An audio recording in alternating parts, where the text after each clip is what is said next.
So we've got our Pikachu mostly filled in, and I think you can notice that in some parts I have larger spaces in between my shapes. In some parts I have smaller spaces in between my shapes. Either way, it's all good. So I'm wanting to just fill the rest of these arms with yellow, and then I'm going to go and fill these areas with black and with red. And so there's a couple different options for what I can do. So what I would probably do is I'm just going to follow what the picture is showing. I'm going to zoom in really, really close up. So I can see that there is a little white part of the eye. So I'm going to draw that. I'm going to just go around that.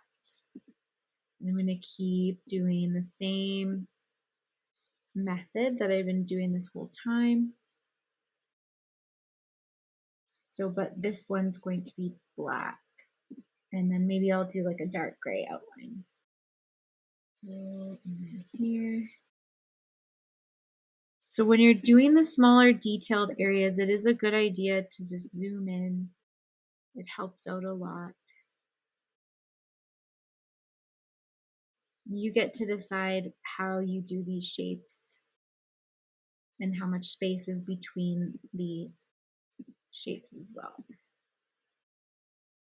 So there's that. And then I need to do the white part. So I can either keep going over to all of the black areas and just do them all, or I can start the white part. So maybe I'll do that. So I'm going to fill it with white, and I'll also keep the gray outline. It'll just be the same. Oh, it changed the nose. So I just have to click off of it there. And then it colored it black, so I'll change it to white. So I'm just going to keep going until I have the whole thing filled up, and then I'll show you what to do with your background. So we'll meet you back here once I have all of those spaces filled in. Okay, I'm back. So I filled in all the areas. It took a long time, but I'm really excited about it. Well, one thing that happened was that I realized in one part of the yellow down where the arms and the part of the body under the face were, that I did the wrong color of outline. So I just wanted to show you, that's fine. I can leave it like that if I want to. But I just want to show you how you can select multiple pieces in order to change the color. So I'm going to zoom in so that you can see. So see, these are the ones that have a darker outline, and these are the ones that have a lighter outline. So let's say I did want to change all of the colors of the lighter ones to be the darker, the same as the darker ones. So I can click on it and just see which option I chose. And then if I want to select these other ones, I click on them and I hold down my shift button, and then it allows me to just select all of them. So if you make a decision and then you realize you want to actually change it to something else, you can select multiple tiles, and then I'm just going to change it to the one a little bit darker. I just changed a few of them. I'm just going to go through and change a few of them because I feel like that will look cool. And I'm going to leave some of them the lighter color. So once I'm done and I'm happy with it, I'm going to zoom back out to fit. And so what I want to do now is I want to delete the background. I want to delete the picture that's behind it because I just want this to be the mosaic. So what I'll do is I'll click on it. I still have a bunch of space in the background.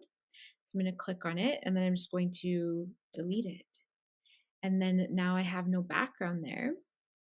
And one other option that I could do as well is I can create sort of like a background color that I can just have in my background. So what I can do for that is I can just use the shape tool. I'm just going to draw a rectangle shape. So I'm going to think about, here, I'm going to go and draw it so that it will kind of cover the whole picture. Okay, so I drew a gray rectangle and then it covered up my whole picture. So what I want to do with it first is to send it to the back. So I'm going to click on Arrange, Order, and then Send to Back. And then now I have a gray background for my mosaic. I'm just going to center it there. And I'm going to decide on if I like that color background or not. I think it's a little bit too light. So I can then go into this color selector tool. Maybe I'll choose like a dark purple because I know that purple and yellow are complementary colors. So I kind of like that. So you can play around with your background color and the outline of your background until you're happy with it. And then you're all done. And if you ever need to select all of the things, like all of the tiles, if you ever want to move them or resize them, you can use your cursor, your select tool, and then you can drag that over top of everything and it's going to select everything. So all the tiles and the background. And then for whatever reason, if I need to do this, I can click the corner, hold down the shift key, and then it's going to let me change the size. Oh no, a few of the tiles were not selected there. So if that kind of thing happens and I don't want to have to worry about that, I can always undo. So I can always go edit, undo to go back, or control or command Z, and it will undo the things that I did to go back to how it was. So that is how we're going to do a mosaic using Google Slides. All right, that's it. Thanks for watching.